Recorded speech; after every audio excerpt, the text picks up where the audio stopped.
5 tahun kedengerannya lama, tapi sering banget lewat begitu cepat. Kalau hari ini kamu mulai langkah pertamamu di dunia aktuaria, dunia yang belajar memahami resiko lewat data. 5 tahun lagi kamu bakal ada di mana? Di balik angka yang kelihatannya rumit, sebenarnya ada cara baru buat ngerti masa depan dan bantu orang bikin keputusan yang lebih aman.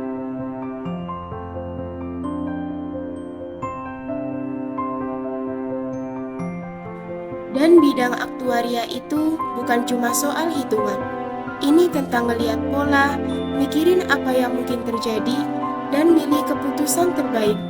Apalagi di era teknologi. Semuanya makin cepat dan peluangnya makin luas.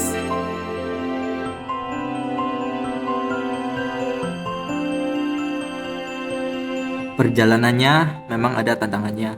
Kuliah, proyek, penelitian, mungkin juga sertifikasi. Tapi semua itu bisa nganterin kamu ke banyak pintu karir. Dari asuransi, bank, risiko, sampai dunia data.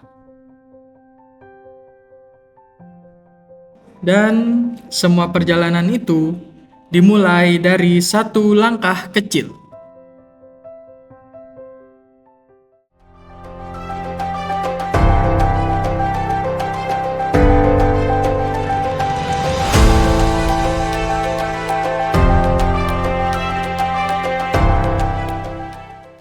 Selamat datang di Ratu Aktuari. Perjalanan 5 tahun menuju karir di dunia aktuaria era teknologi. Di sini aku Irma, mahasiswa Sains Aktuaria semester 3. Dan aku Bima, mahasiswa Sains Aktuaria semester 3. Dan aku Zidan, mahasiswa Sains Aktuaria semester 3.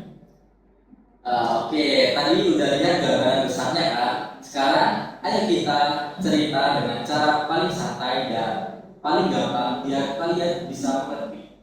Dan kita akan mulai yang paling dekat dulu nih, yaitu dunia perkuliahan.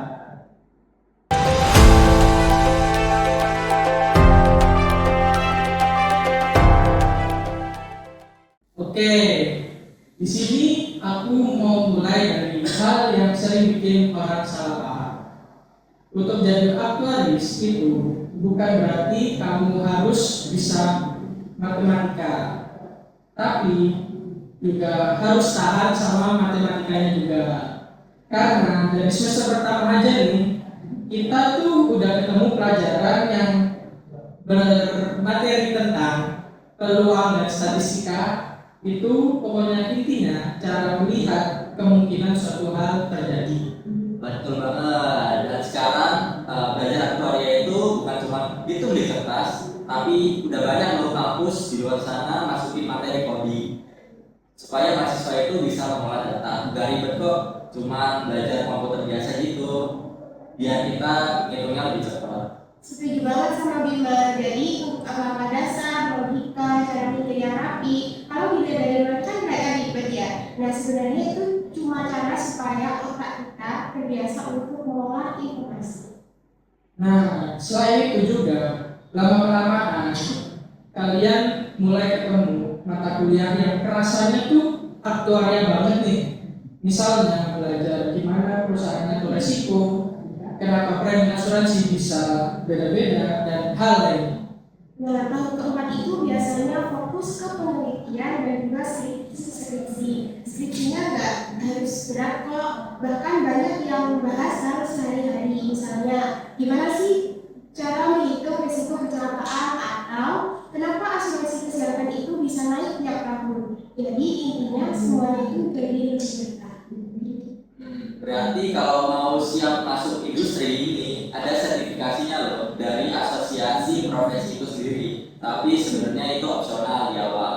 Tapi yang penting itu dicicil dari bisa sih dari sekarang biar kebiasa aja.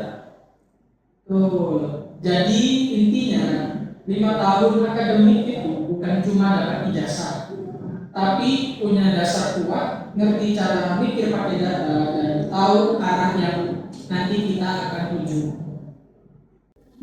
Oke, nah sekarang aku mau tanya soal karir nih. Banyak orang mikir aktuaria itu sama dengan aktuaris. Padahal kan aktuaria itu luas banget kan bidang.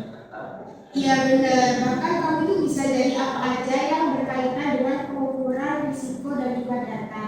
Nah, untuk contohnya itu seperti analisis risiko di bank, analisis probability advantage, kemudian data scientist, analisis asuransi, sampai dengan konsultan yang bantu perusahaan untuk mengambil keputusan.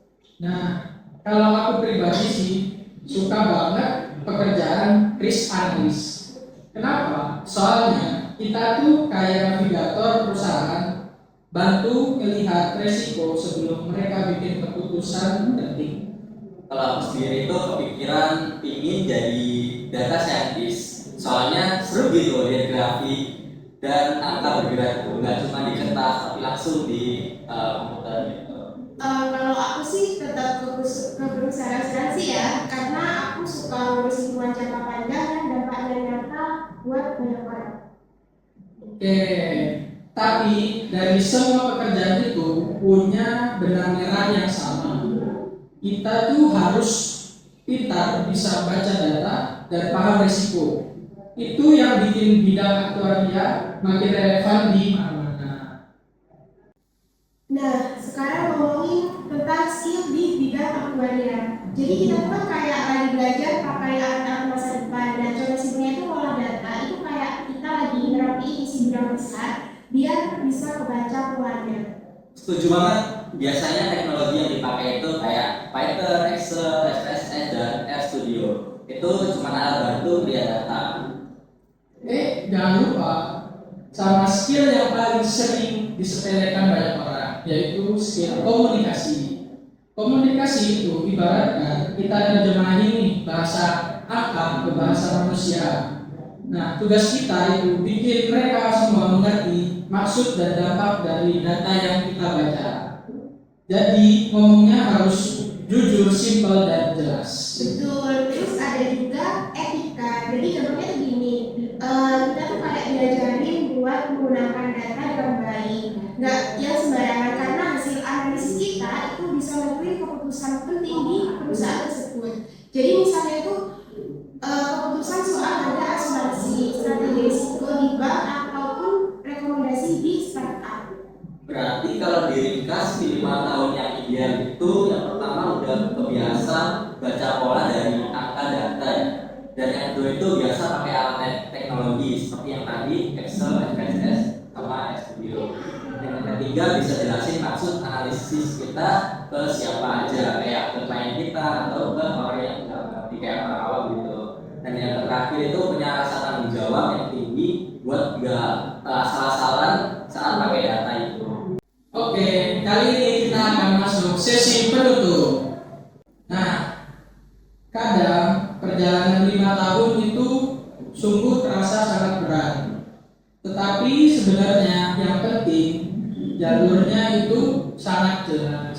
Jadi kalau kalian baru mulai atau lagi bingung mau kemana, semoga obrolan ini bisa membantu kalian untuk membayangin jalannya. Yang penting jangan nunggu siap, mulai dulu. Pelan-pelan, nanti siapnya bakal datang sendiri. Semangat untuk perjalananmu. Terima kasih.